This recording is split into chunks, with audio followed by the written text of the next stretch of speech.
presentation. No. I'll introduce you, and then we Yeah. will we'll go through it. Thank you. Yeah, it's just ominously dark here, so don't be put off.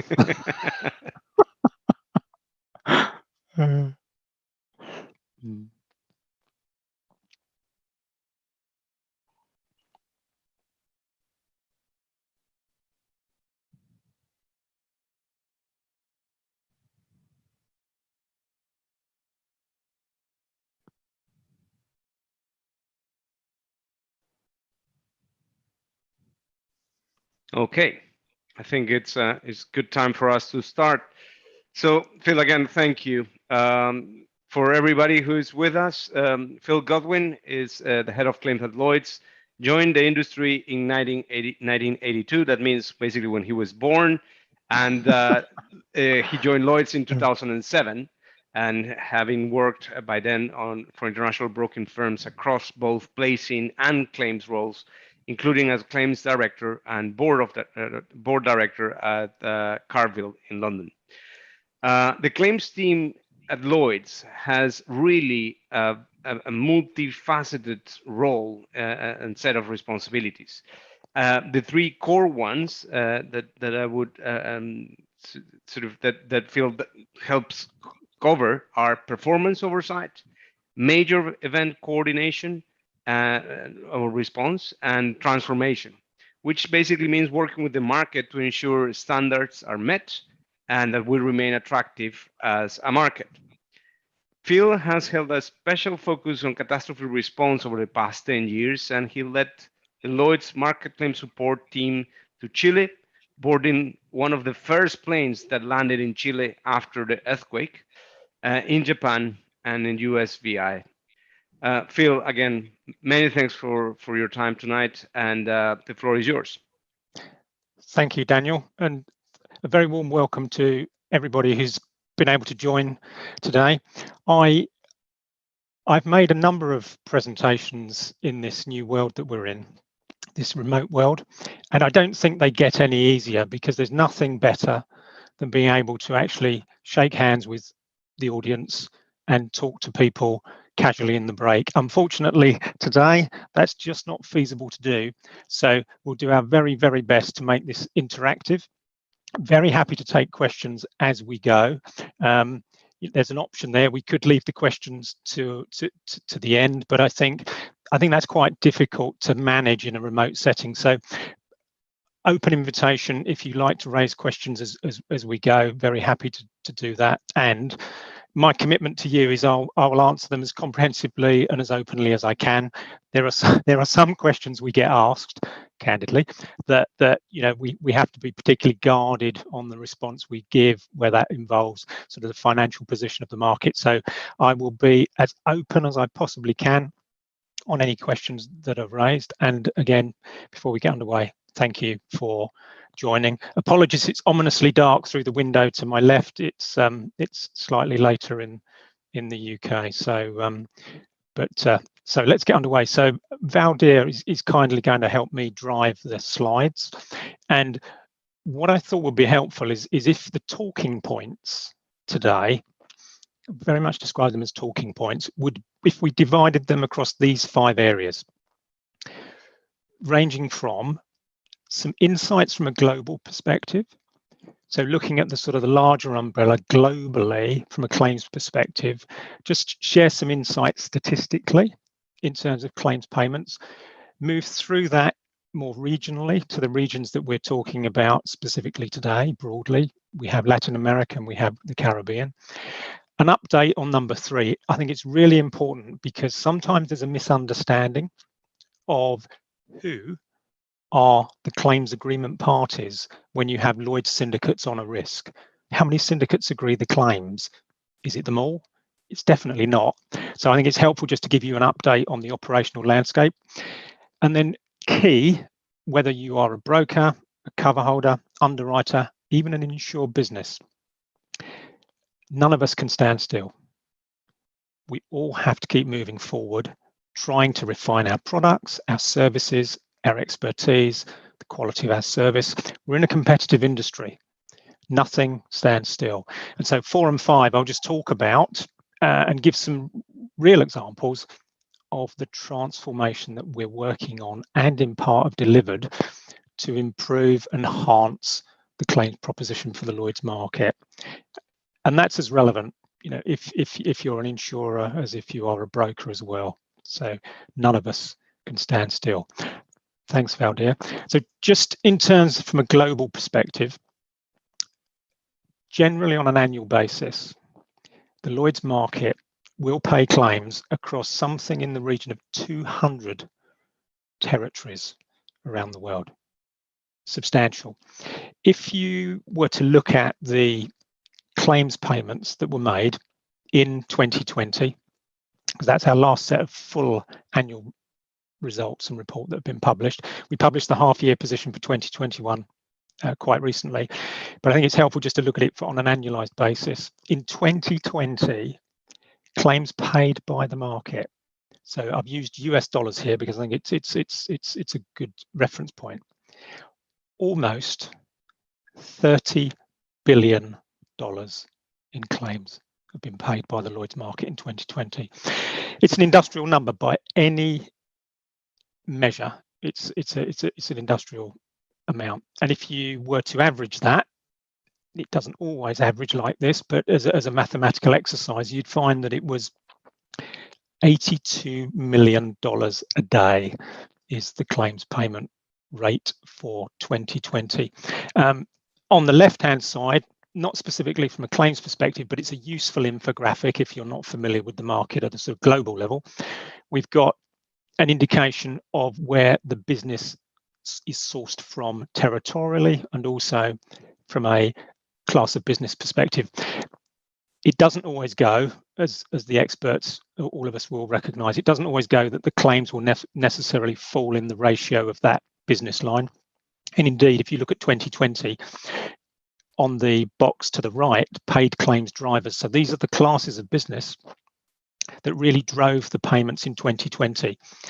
And the leading class of business that drove the payments in 2020 was the property insurance and facultative reinsurance. And then you can see the list is in order of value that was paid in 2020. So property, direct and facultative, casualty and property treaty, they accounted for somewhere between 14 and 24% of the claims paid in the year. Now of note, and you may have noted that contingency is there, it wouldn't usually be in that top bracket, but 2020, as you'll be aware, and an industry we are still working through COVID-related claims. COVID drove contingency activity in 2020, so that's the reason that the contingency moves up in the rankings for 2020. So that is an insight from a global perspective. So if we narrow it to a regional view on the next slide, thank you, Valdir, if you're able. Thank you. Just regionally, and I'll share some financials as well, but if you look at Latin America and you look at the Caribbean side by side, what was it that really drove 2020 claims paid? Well, Latin America, it was the property, direct and facultative really driving as the number one spot, then marine and energy. But in the Caribbean, we had property treaty and property direct and fact drivers. Now we do, just one thing, we do include, and we could probably have a debate about it, we do include Bermuda in the Caribbean. I'm not sure we should or we shouldn't, but I'm just disclosing for the purposes of our statistics here, the Caribbean does include Bermuda. If you ask anybody in Bermuda, they'll tell you you are wrong. But that's how it is. That's how it is, exactly. So that's one to debate with people in Bermuda. But I disclose that just so that that we as an audience are clear. Okay, so in terms of financials, so happy to share this. If you looked at the paid claims for these two combined, and then I'll give you the split. But if you looked at the two combined, you'd find that for 2020, in US dollars, the two combined equaled $1.6 billion paid claims. And for Latin America, it was the equivalent of just around 700 million US dollars paid for Latin America. So substantial numbers for those two territories, admittedly, and we've dropped Bermuda in there. So I disclose that to you, but that gives you a sense. So across those two territories, $1.6 billion US paid, and you can see the class of business distribution there as a reference point. So that is a landscape, if you like, for the claims payments. And then I think one of the questions, that's an up-to-date, we produced a half-year result, it was published, but as you'll know, on half-year results, you don't get as much granular detail in the public domain as you do in the full annual report, which is why I've used the full annual report, because I think it enables me to give you more granular information, because understandably some of the results are share price sensitive for some of the syndicates a half year, so I can't give you sort of full disclosure, as it were. So from a global perspective and a regional perspective, that I think is a helpful backdrop. And then if we're able to move to the next slide, Valdir, thank you. I also think it's really helpful just to sort of recap and refresh, because I think this sometimes gets lost in terms of where you have Lloyd's syndicates involved on a policy, how many syndicates do need to agree the claim for it to be paid? And we work very hard to try and be really clear in our communication, where we've made progress to be more efficient and to streamline the agreement process. Sometimes that information doesn't find its way to the people that have particular interest, but let me explain the latest position, because we did make a change just over 12 months ago, which may not have necessarily filtered completely through. So as a starting point, just a few days ago, September the 1st, there were 89 syndicates. So this is the latest position. We have 89 syndicates who are writing business in the Lloyd's market. And collectively, when you bring them together, you'll be aware that that creates the subscription marketplace, where you have the ability of these syndicates to provide a marketplace to write the risks. And one of the key components that we hugely value in the market is that we have streamlined the claims agreement process. So if we worked to a practical example, because I think that's the best way just to refresh our understanding of the claims agreement process in Lloyd's in the market. If you had a risk that was placed with 12 syndicates on the risk, so there is an insurance policy or reinsurance policy with 12 Lloyd's syndicates on there, it would be commercially unattractive, it would be grossly inefficient to have all 12 syndicates agreeing the claim. Brokers wouldn't find the market attractive, and the cost base would be disproportionate if you look at it through those two lenses. For that reason, you'll see that we have the Lloyd's claim scheme referenced there, third from the bottom. And this is a crucial intermarket agreement that every single one of the syndicates is committed to and bound by. And in the claim scheme, it sets out the rules for who can agree claims and bind the followers where you have a subscription risk, so where you have a risk with more than one syndicate. And this is a binding agreement, intermarket agreement between the syndicates, and it's Lloyd's, in our role centrally, we enforce this to make sure it's met. So you can only be exempt from that scheme and the rules if Lloyd's agrees. And it's very irregular for us to have a request to be exempted, or even for us to give permission. In the 6 years I've been head of claims, I have not given a single exemption. And I just share that with you to give you confidence that whilst there is the opportunity for somebody to ask not to be bound by it, that is not a practice that we support, because we want to drive the streamlined claims agreement.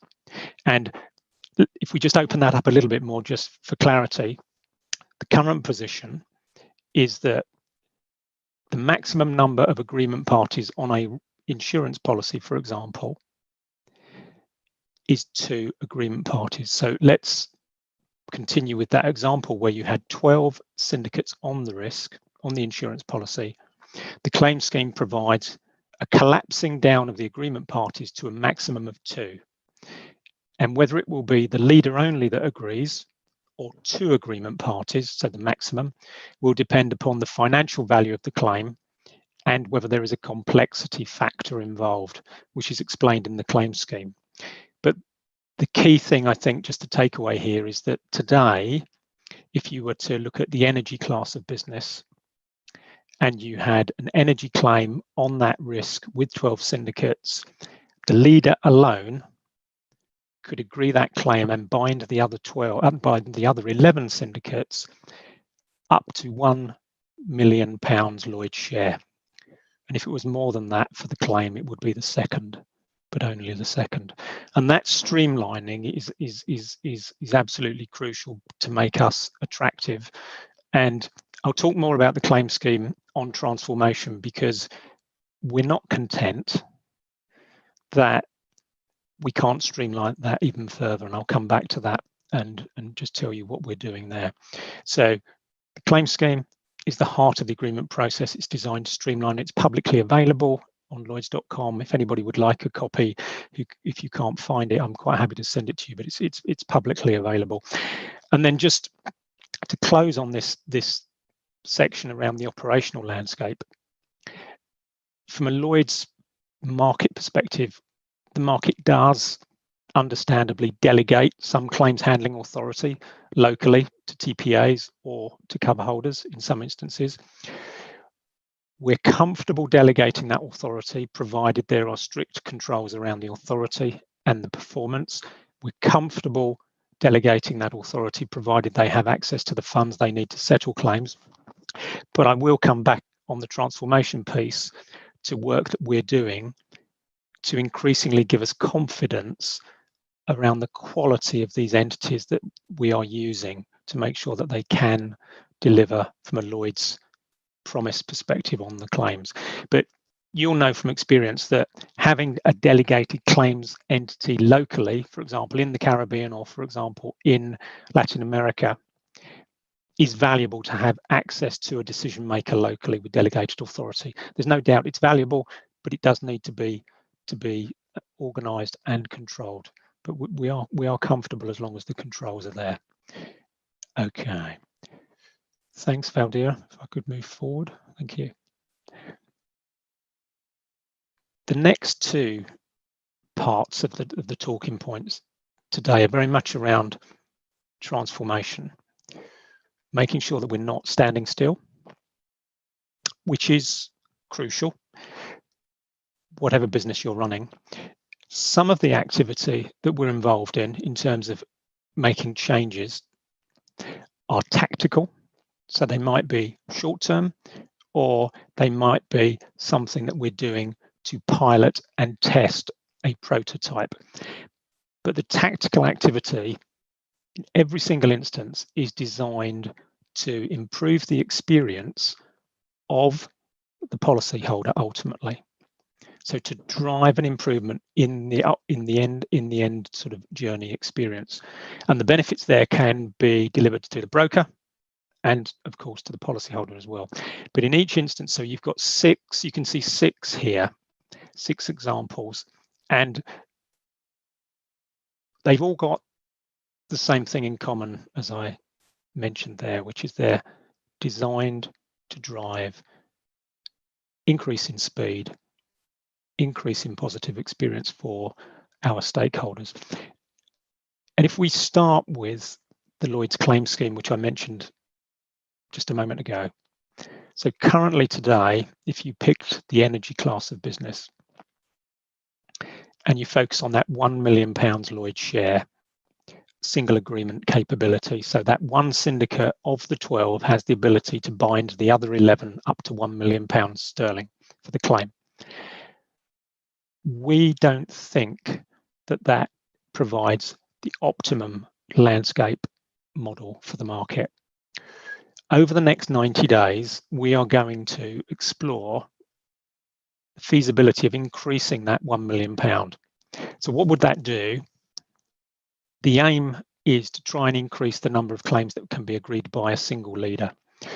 Feedback that we've had from the brokers is that it would increase the attraction of the market. So the more claims that we can have agreed on a single lead basis, certainly more efficient from an operational perspective. But if we move that to one side and look at it through the lens of the broker and the policyholder, it means that claims will be agreed even faster than they are today. And that's one of the things that we intend to explore over the next 90 days. I think I'd be confident in saying that you'll hear more about the impact of that during Q1 2022. But over the next 90 days, we are deeply exploring the feasibility of increasing that single lead capability. I think it's exciting. The feedback we've had from the brokers that we've talked to, they're very enthused by the prospect of increasing that single agreement capability. So there'll be more news on that as we move forward. Phil, one question that Yes. regularly comes up in our sessions with sedans normally here Yep. in Latin America and the Caribbean. Yep. So a common complaint they have is that in several occasions when they put a claim to managing agents, the first call that they receive is not a claims adjuster, it's usually a lawyer, and that seems odd for them. Is that something you will expect to happen in the Lloyd's environment? No. Okay. So our thing, it probably ties into a degree to something I was going to close with, but I'll bring it, Daniel. I'll bring it forward. I think when we think about transformation and the sort of policyholder experience, often people talk about process and technology, but it is also about the engagement and culturally and how we engage and the order in which we do it. Now, from our perspective, our view would be that a syndicate is the risk taker. A syndicate is the entity which if we pick it, on your example on the reinsurance side, you've got a cedent engaging with a syndicate. We would expect that there would be engagement by the syndicate with the cedent to explain how they intended to move forward. So, I would expect, and I'd be disappointed and happy for anybody if they would like to talk to me about this in more detail. After this event, I'm happy to talk about it in more detail. But fundamentally, Daniel, we should be disappointed if the first contact that happens for a cedent is with a third party, because they're not the party who made the contract. The reinsurance, if we're talking about reinsurance, they're not the contract that made the reinsurance arrangement.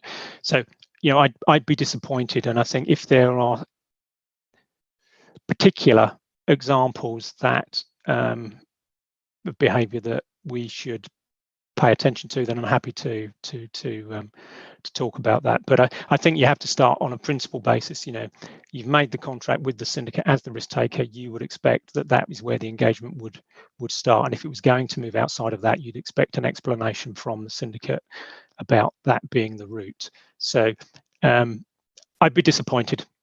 Thank Daniel, you. I think is the response I'd give. Yeah. Thank you. That's very clear. Thanks, Phil.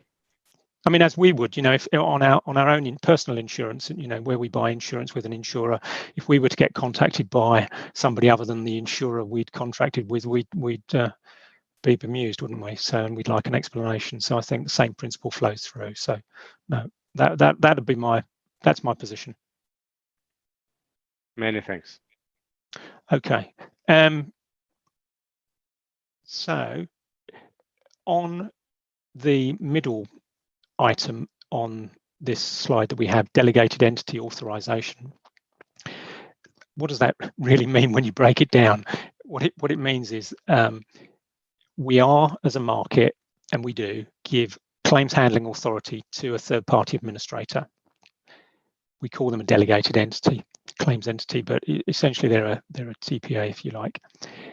We give that authority, but up until 2020, Lloyd's did not accredit or approve those entities. It was exclusively down to the managing agent to decide if that TPA had the capability to handle claims for them and by default for the Lloyd's market. If you contrast that to cover holders, a cover holder underwriting business for the Lloyd's market cannot underwrite without Lloyd's central approval. We made a decision in 2020 that we would bring TPAs and cover holders onto the same footing, which means that for a TPA to handle claims for syndicates by default for the Lloyd's market, they also not only have to be approved essentially and satisfy the syndicate, but now they have to satisfy Lloyd's centrally that they have the minimum infrastructure to deliver claims handling. So this is new. We're rolling it out. It's active now. We're focusing on approving the largest TPAs used by the market. And we're moving to a point where unless those entities have the accreditation essentially or the approval from Lloyd's centrally that we're comfortable with their capabilities, they will not be able to handle claims for the Lloyd's market. Why are we doing it? The key thing is the why. We want to drive quality. We want to drive the quality in the claims handling. And Lloyd's view is that we will now take that through into the TPA space. And so for a TPA to operate on behalf of the Lloyd's market going forward, they need to be approved by us. And we're confident it's absolutely the right thing. The feedback that we've had from the TPA so far has been positive, but I share that with you because it's to drive quality control.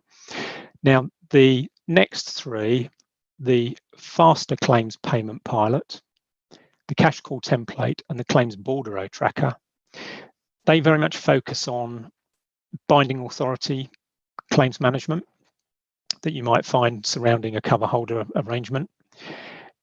Today, almost universally, where you have a binding authority arrangement with a cover holder, either the cover holder or a TPA will be aligned to the portfolio.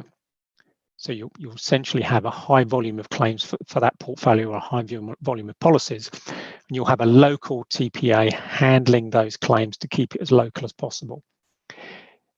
They have the authority to handle the claims, and generally also, rightly, they'll have a fund of money to pay the claims. Our vision, which we're driving towards, and this pilot is absolutely testing, we're using it on live claims right now. Our vision is that ultimately the cover holders and the TPAs will not need to have loss funds to make payments. That in fact, we will be able to make the payment directly from the syndicate funds, directly to the policyholder. Why are we exploring that? And it's live at the moment on actual claims. We're exploring it because two reasons. One, we want to speed up the payment. So rather than the payment going through a series of activities in, for example, a distribution chain, it can actually go direct from the syndicate to a policyholder. So that's a speed deliverable. And secondly, for a cover holder or a TPA, we remove the responsibility, and it is a substantial responsibility, financial responsibility, to manage the loss fund locally. That takes time, reconciliation. It's a distraction from actually the claims management. So today we have a pilot live. We have paid claims direct to the policyholder using that model. It's successful. We're looking to industrialize it, so essentially scale it up during 2022. But if you talk openly with the brokers in some of the binding authority arena, they're looking to be involved in claims where they can add value and where we can use this model to remove some of the distraction. The brokers as well have to manage the loss funds as well. It's a huge distraction. So what this does is free up time to focus on the policyholder by taking out some of the distracting activity. So far, very successful. We're currently exploring how we industrialize that for next year. Similarly, linked to that, we found that very often when a TPA or a cover holder comes to the market asking for cash for a top up, essentially for their local funds, our research suggested that very often there were delays in us replenishing that money. Some of it caused by a slow reaction. So if we talk, let's talk openly as practitioners. Even the best run businesses in the world sometimes have situations where some things don't go according to plan. But one of the things that we absolutely found was a common cause for the cash moving slower than it needed to was that when the cash request was made by the cover holder or the TPA, some of the data did not correspond with what the syndicates had in their core record as an understanding of the cash position. It comes back to this whole question about holding a loss fund, payments being made, trying to reconcile it. Very challenging, even in the best run business. And the cash call template, it's published, it's live on the Lloyds.com. What we did is we worked with the market, with TPAs and cover holders to come up with a commonly agreed request document. So if you wish an update for cash to be used to support the binding authority activity from a claims point of view, we agreed a common data set for how that would be requested.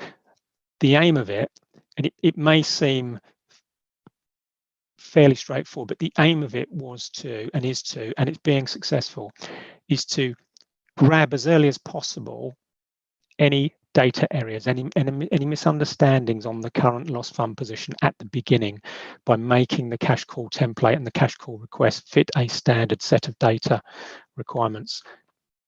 For those of you that are involved in cash call requests with the Lloyds market, we're confident it's going to speed things up. Happy to take the feedback. It's available on Lloyds.com. And then similarly to the claims bordereau status tracker, sorry, these are all sort of perhaps hidden descriptions of what they really are. This is probably the cleanest one.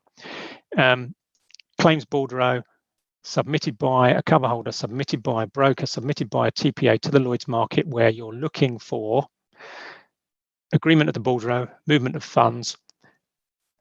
Feedback that we got, very fair, was that it's invisible. It's very difficult. Where is that in terms of its progress? You know, has it been agreed by the leader?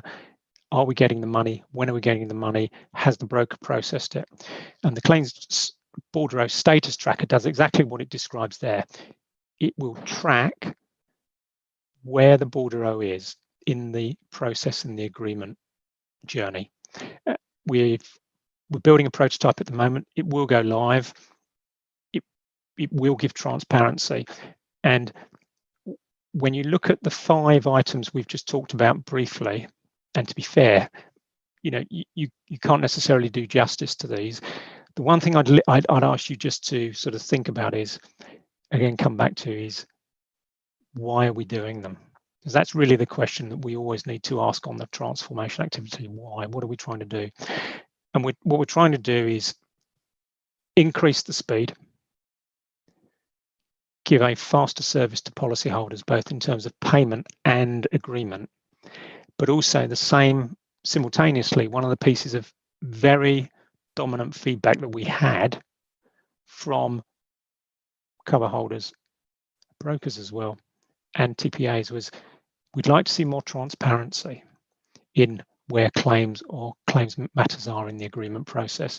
And when we talk about the strategic objective for Lloyds, transparency is one of the key components, because if you can give transparency to stakeholders, it builds confidence. And that is one of the crucial parts, as we know from an insurance perspective, is about partnership, it's about confidence, it's about transparency. And this is one of the steps towards that. Now, the 6th item,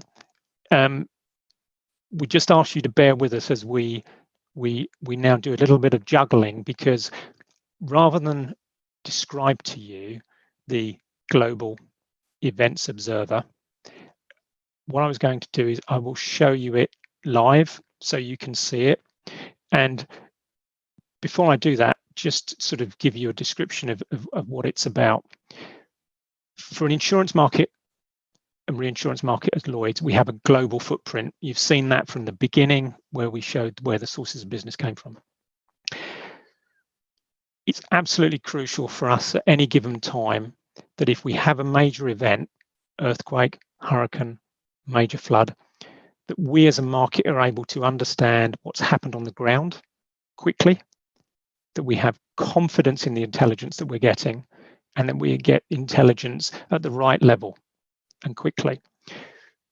Working with a company called McKinsey Intelligence Services, we have built with them a portal. It's live, it's working in real time, we're using it on claims, which means that we're able to look at events around the world, drill down to the ground situation to help us make decisions around our exposure and actually to speed up the claims assessment process. So what I will do is share with you. So we're going to go live onto the system now, so you can see it, because I think, as they say, a picture paints 1,000 words, and I would not be able to do justice to the equipment that we've now got access to. So if you just bear with us while we juggle. So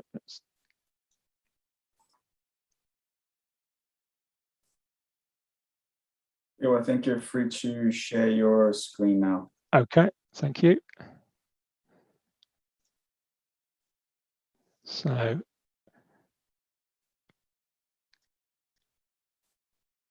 okay, so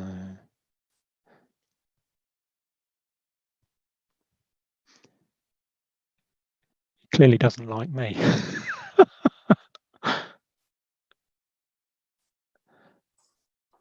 It's okay. Okay, let's. Yeah, we will get there. We will get there. Yeah. So Okay. what can you We can see your see screen. there? We can see your screen now, Phil. Okay, so you should be able to see this map of Louisiana. Yes. Okay, excellent. Okay, so you as an audience now have quite a privileged position, because you're inside our global event observer. So this is the tool that we're using as a Lloyd's market to track and monitor major events. And what I thought I'd do is openly share with you its capability. And I do that for two reasons. One, because it's designed to give you confidence about the advantage that we're taking of technology, and it will make a difference to claims performance. And that's the real driver here. It's designed to make a difference. So let me show you and share with you the impact and capability. So if we focus on Hurricane Ida, which took place just at the end of August, affecting Louisiana, as some of you will have been tracking in quite close detail, there are a number of key questions that we as a market want to know. As the event starts to unfold, we want to know, and you'll see me moving around here and clicking on the right-hand side, and I'll narrate as we go, but we want to know the path. Where is it going? We want to know the most severe wind speeds, because from a hurricane point of view, we can also look at the flood component, but from a hurricane point of view, initially, we're looking at the most severe wind speeds. So here we have the ability to toggle on the various wind speeds, because clearly the most significant wind speeds give you the propensity for the most significant damage. Now, what we can also do is look at, when you're particularly looking in the Gulf, it's as relevant for Mexico as it is for Texas, Louisiana. You're interested in offshore infrastructure and location in terms of its propensity to the impact. And we're able to bring up the individual offshore platforms in the path. And you see I just clicked there, but we can actually bring up the details of the particular platform involved as well. And I'll come back to the value of this in a moment. But we're interested in two things: offshore infrastructure, we can see it. I'll take the offshore out for the moment. Crucially, we're also interested in onshore infrastructure, hospitals, power stations, airports, particularly because we insure many of those types of structure. So we're interested in, were they in the path of the most significant winds? Now I'm going to take the wind speeds off now because we'll go to the real core value. For us as a market, there are two absolute fundamentals that we're looking for on a major event. How many risks do we have in the impact area? And then for the risks that are in the impact area, how damaged do we think they are?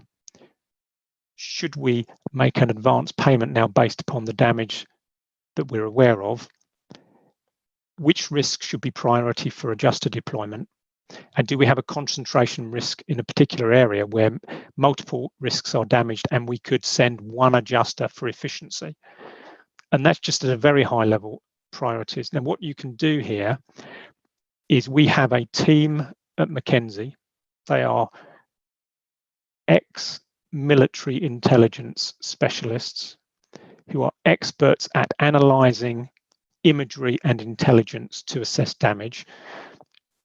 And they use satellite imagery, drone imagery, CCTV, river level gauges, other intelligence. So this isn't purely about satellite imagery. It is about a bouquet of imagery that they draw on to draw conclusions about the damage. And so I'll show you their analysis here for Ida. So New Orleans is just here. They divided the impact zone into 5 kilometre by 5 kilometre grids. And then using their expertise and the intelligence, they applied a damage factor to the areas. And I'll share that with you.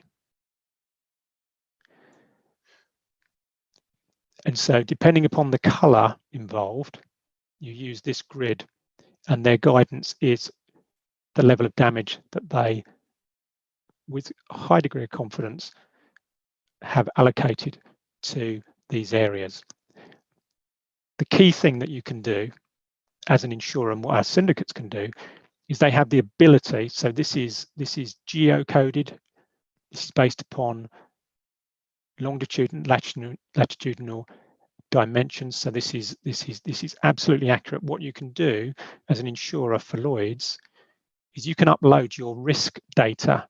So the locations of your risks, you can feed your locations into this tool, and it will actually populate on this grid where your risks are located, and you can then see the damage propensity there. Why is that important? It speeds up exposure analysis, and it speeds up intelligence around whether a policyholder or your insured has been affected. That speeds up policyholder contact. It speeds up the possibility of an advance payment. We've used this successfully to pay claims without a physical inspection by a loss adjuster. We've used it to create absolute confidence in the amount of impact on risks. So we've got visual capability as well as analytical capability. Why are we doing it? We're doing it in order that we can move faster and deliver a faster response. So this is an exclusive tool built in conjunction with the Lloyd's market and delivered for us by Mackenzie. It is truly exciting for one key reason, in my view. It's a fabulous tool. It's proved incredibly impactful. But the one piece that I would carry from this to the strategic insight that I'm about to give is that 18 months ago, we used this tool to build and test a prototype to see whether it was feasible to use this intelligence to actually artificially, on an intelligence basis, create a notification from the ground here into a claims management system in a syndicate, and actually get the two to talk to each other with a view to making an automated payment. So let me explain that. So imagine here, let's just blow this up, just it's a little easier. This airfield here, let's imagine that we insure the terminal building. The prototype we built was that the geo observer would monitor for the impact. It would know the risk was insured. It would know, based upon this intelligence, that there was substantial damage. It would report to the claims management system in the syndicate that there had been an event. It would allocate a damage factor. It would report on the type of peril. It would then use an algorithm within the system to assess coverage. It would then decide that yes, at least an advance or partial payment should be made. We tested that as a prototype. It was very successful, which gives us huge confidence in terms of strategically what is feasible. And I think for all of us, we know that any transformation requires change, and this is very exciting. So, Valdir, if I could come back out and go back into the slides, please. So I need to stop sharing, if that's okay. Phil, while we do that, I have a question for you. Oh, of course, yeah. So just to understand the impact of this, yep. How quickly will payments have been delivered before, and how quickly will this allow, with much more confidence, to give payments? So just to have that in mind. So if we pick the wildfires in the US, for example, in California, so your average scenario would have been the building is destroyed by fire. An adjuster goes to visit. This is the traditional route that the industry deploys. The adjuster has to have an appointment time to find the insured. They need to be available to meet. They're not always available to meet. The adjuster has to fit it within their roster. The adjuster has to travel out there. The adjuster has to overcome access issues, permit to actually get to the site. On major events, access is hugely controlled from a government point of view initially, so it's very difficult to get in. So if you just play those out, and let's just assume that you've got a week's delay in every instance, and let's say you're looking at 3 or 4 weeks there. Then they need to write the report. Then they need to report in to the insurer. It feels quite tiring just describing it. You're into weeks. Here you're at a point where you can look at the damage almost immediately, and you can make a decision to make a payment, and you can collapse that down into a matter of days. So to give you some sense, McKinsey delivered the damage analysis here for us. They delivered that within 72 hours. Now, if you wanted to look at an individual building quicker than that, because they were looking at it from a continental perspective, you're able to put in if you've got the latitude and the longitudinal grid references, you're able to narrow into a specific building. McKinsey can take a look at that individual building and give you an opinion on that as well.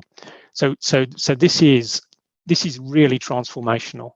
And at some point, if we talk openly as sort of industry practitioners, as opposed to just purely Lloyd's, if we talk openly just in terms of the industry, at some point, policyholders will demand this, won't they? Because they'll say, look, you've got access to the intelligence, you've got access to satellite imagery, you've got access to, the building's been destroyed. it's not hidden from anybody. If you think back to Katrina, if you think back to some of the major event losses around the world from 10 years ago, people were still trusting the need to send a human being to look at it to confirm that it no longer existed. That's not sustainable anymore. Policyholders won't wait, and rightly so. Actually, we can see the state of damage often quicker than a policyholder, because the policyholder has been displaced, evacuated, had to leave the building, move out of state. We can see the building's damaged. Why do we need to wait for the policyholder to return to the building to confirm that? So, to your point, Daniel, I think this is about days as opposed to weeks. And I think it's up to us as an industry, not only Lloyd's, but to exploit it, because it truly is powerful. I think it's very exciting. And I just think from a reinsurance point of view, for the Lloyd's market, if you had a long-term partnership with a cedant and you were able to offer them this capability for their portfolio, wouldn't that really strengthen the partnership? And I think part of transformation from an insurer is how do you make changes that you can actually share and partner with your policyholders and with your cedants, because it shouldn't be exclusively within the within the sort of confines of the insurer. I think this has substantial potential for sort of sharing as a partnership tool. And I think that could really strengthen a relationship with a cedant. Not impossible. Anyway, I hope that answers it. Yeah, thank you. Very clear. Thank you so much. Okay. So if we, I think, did I stop sharing, or can you still see? Sorry, we can see now the slides, and okay, excellent. Is Valdir showing the slide on tactical transformation sample components, the 6 phrases that you have there? Thank you. Okay, so if we're able just to drop forward to the next slide, please. Thank you.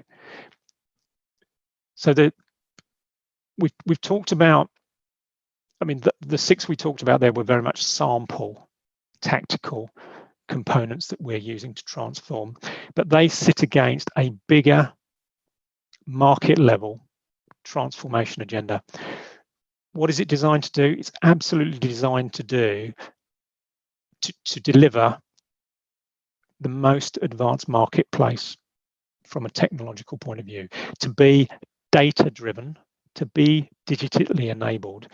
And some of you will be familiar with the program under which that work is taking place, which is the Lloyd's Blueprint 2. You may have had the benefit of reading and in fact watching some of the videos describing the journey that we're undertaking. And I think the key thing to draw out here is it is about changing the end-to-end journey comprehensively in the round. So it's not only about the claims piece, which we describe as recovering from loss, but it's also about the actual placement of the risk and getting covered. So it's designed to deliver an advanced marketplace, both from inception of the risk through to recovery. From a claims point of view, what are the pieces that we're really going to be focused on and harnessed on? If we build out an environment where it's data driven, we build out an environment where it's digitally enabled and we can exploit the technology, and the Mackenzie is just one example of that capability. What we can do is we can actually increase the speed and accuracy with which an insured can notify a claim. We can increase the speed in which we can validate the coverage. We can create greater transparency so that parties can see where the claim is in the process, which is absolutely vital. And we should, if we're a confident market, we should provide transparency in terms of our performance and where claims are. And not only this, but we'll be looking to speed up the claims payment as well. So speed up the agreement, speed up the payment. Doing that against an environment where it is data-driven and digitally enabled is really powerful. But the key thing here is that this isn't about delivering a single change. It's about making sure that this is part of an overall journey for iterative, continuous change to make sure that we stay ahead fundamentally of the competition.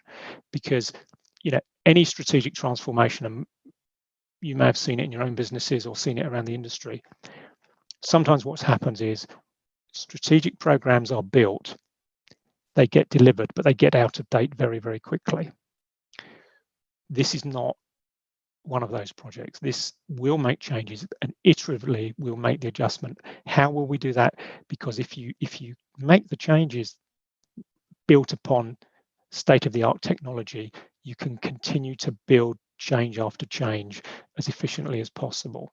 And what you'll see over the next 2 years will be the delivery of these components, 2 to 3 year delivery of these components. Where are we now? Thank you, Valdir. If you could pop to the next slide. So the vision is, as was set out and described on the prior slide, so to deliver the most advanced insurance marketplace, underpinned by the data, driven by the digitalization. But where are we right now? So where have we come from? Where are we now? And what is the next step? We've almost completed the key foundational activities for beginning the build.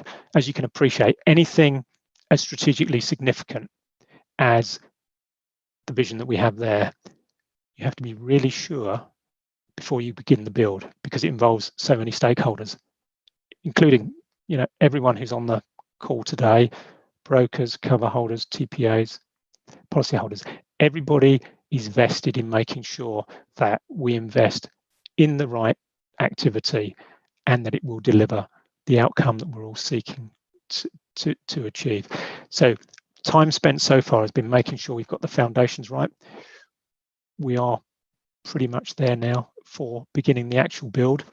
The key thing I would call out from here, and this was just some examples of recent achievements in getting to that ready to build point. One, we've published the first set of data standards for North American open market property.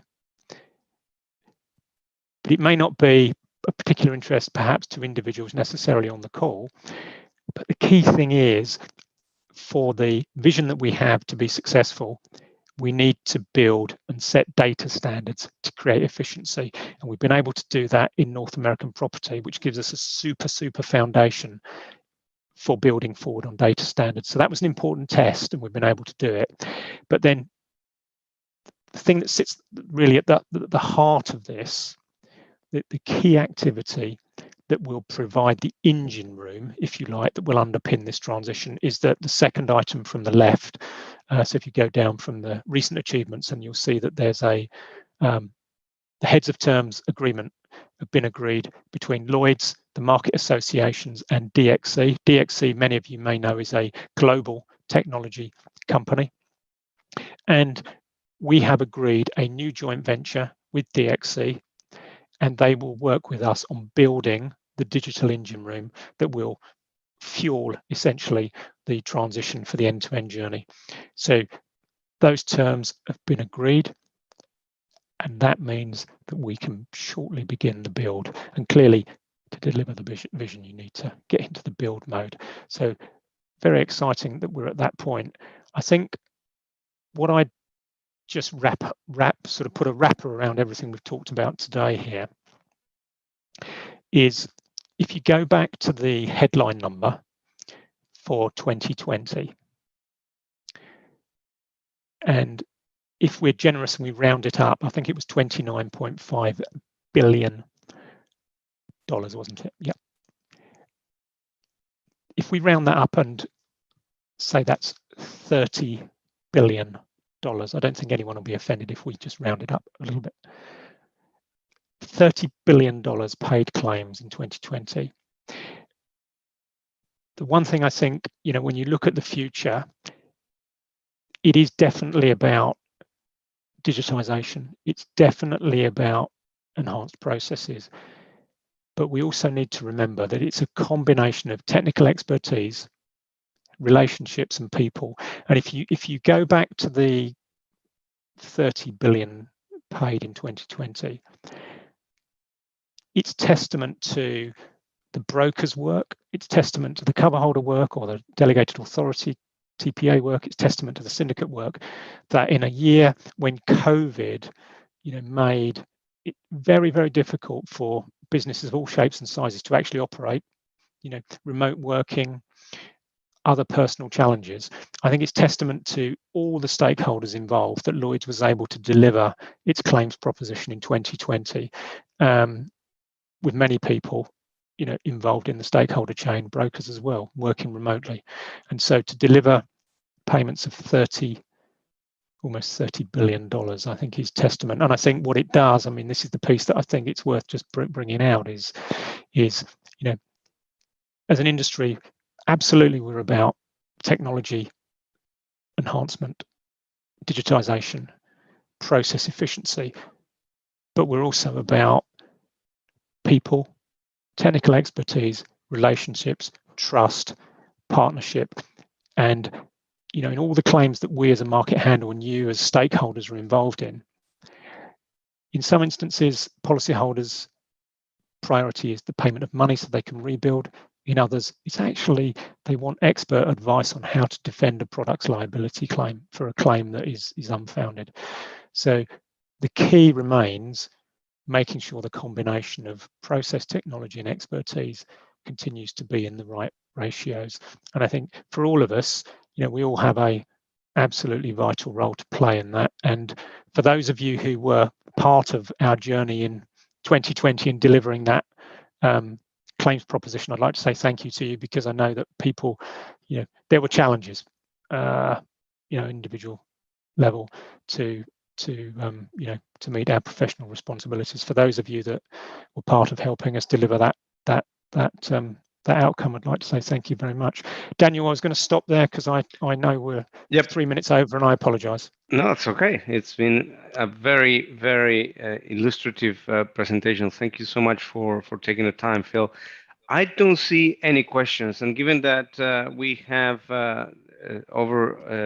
we have just gone 3 minutes after the time, I think we leave it at there, right there.